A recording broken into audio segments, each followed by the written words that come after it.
Ce mercredi, la Réserve fédérale américaine a réduit ses taux directeurs d'un quart de point, confirmant la poursuite d'un assouplissement progressif face à un marché du travail en ralentissement.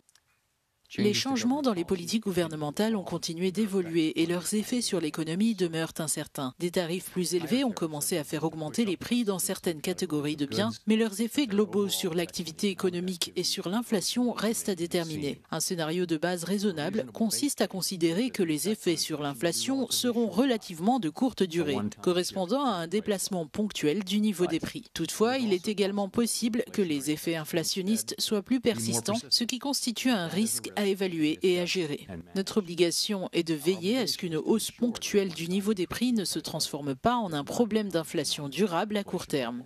Les risques pesant sur l'inflation sont orientés à la hausse, tandis que ceux affectant l'emploi penchent vers le bas. Il s'agit d'une situation délicate. Lorsque nos objectifs sont ainsi définis, notre cadre nous impose de trouver un équilibre entre les deux volets de notre double mandat.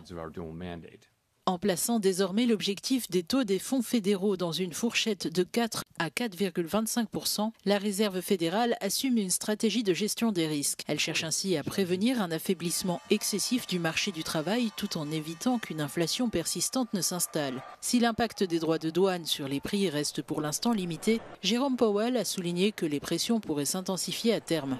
C'est donc réunion après réunion que la Fed ajuste sa politique, soucieuse d'équilibrer les deux volets de son double mandat, soutenir l'emploi et garantir la stabilité des prix dans un environnement économique mondial toujours incertain.